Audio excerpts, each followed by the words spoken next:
John Quinn checking in from the DuPont Circle Starbucks. Just got off the phone with the Chief Justice and conveyed my sentiments about the Gerald Ford, George Bush debacle. And I am now firmly of the opinion that the genesis for the chaos is not on Barack Obama's watch, it's on George Bush's watch. And what happened in March of 2003 was an unmitigated disaster. The fact of the matter is that when President Bush punishes Gerald Ford by refusing to attend Andrews Air Force Base tarmac to see his body come home from California because he spoke to Bob Woodward and told Bob Woodward that George Bush's intellectual thinking in the run-up to the war in Iraq was fundamentally flawed. For George Bush to disgrace Gerald Ford in that manner is beyond the pale. And that's what the neoconservatives did. It was their way or the highway. You know, I remember them trying to blackmail Turkey early on. When the Prime Minister first came to power in 2002, the Bush administration did everything in their power to try and convince him to let them use the northern airspace and Turkey to fly in Iraq, and he would have no part of it. Dick Cheney was in Ankara with $6 billion in unsecured loan guarantees trying to bribe the Prime Minister, and he still wouldn't have anything to do with it. So yes, President Obama made a mistake or two in August of 2013, but the real genesis for this chaos and this neighborhood being a disaster is March 2003 and the adventures in Iraq. Saddam Hussein had no weapons of mass destruction. There was no linkage to suicide bombers, and there was absolutely no linkage to weapons of mass destruction.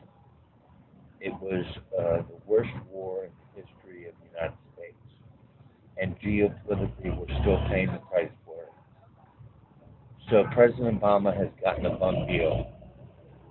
I, for one, will never give intellectual voice to the security and military side of the equation. That's for the President Obamas and the John Kerrys and the Secretary Clintons of the world to do. That's above my pay grade. But what's not above my pay grade is the humanitarian nightmare unfolding in Syria, in Aleppo and elsewhere. And if I had my way, and this sounds kind of Pollyannish, I would insist that John Kerry and his Russian counterpart conduct their negotiations underneath the photograph of that little boy 2 weeks ago in the back of that Aleppo ambulance, covered in soup, covered in ash, bewildered, disassociated, and shell-shocked beyond belief at the bombing attack he had just survived. That's the real story here.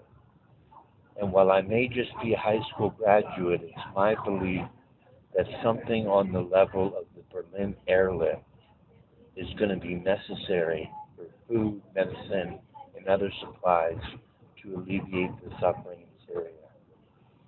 Again, I will never give intellectual voice to the strategic or the military side of this equation.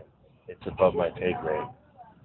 I started off my human rights journey with the death penalty at age 17.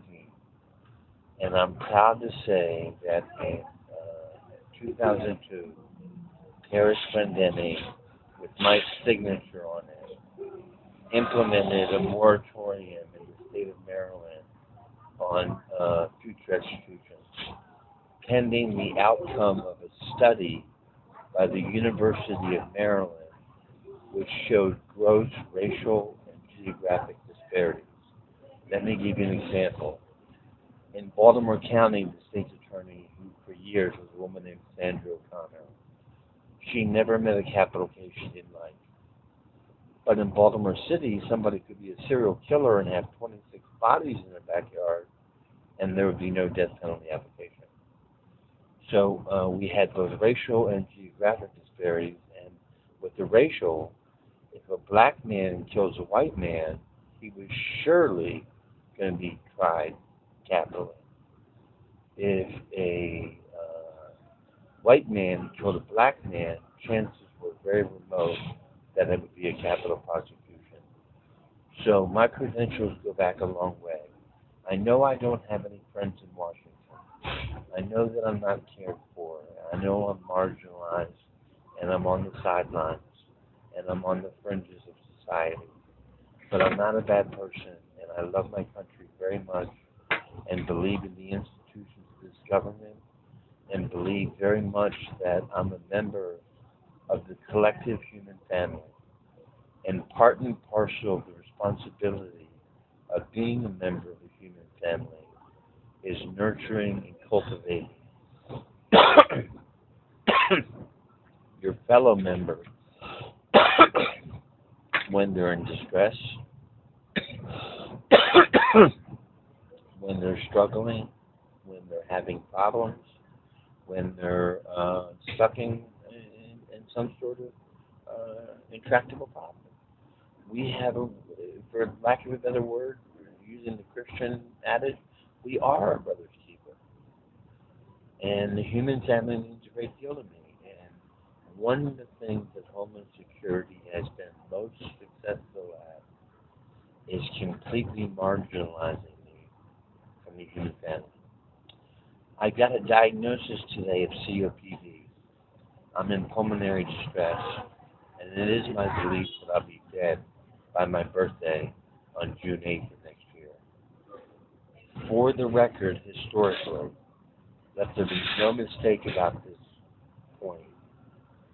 Should I die prematurely before age 50 on June 8th, Homeland Security is wholly responsible.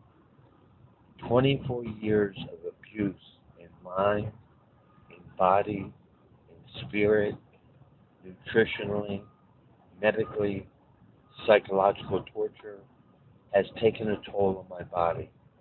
And I am a sick man. And while I don't pretend to be a bastion of mental health, I'm impaired both physically, mentally, and spiritually.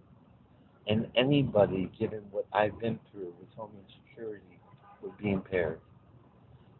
I ask, if the good Lord is watching right now, to somehow, Lord, send your angels down, your saints, your guardian angels, and protect me. I don't have a friend in Washington, and I'm all alone, and I'm scared. Not scared like a woman, just awfully alone and awfully isolated. God bless you, and God bless to you.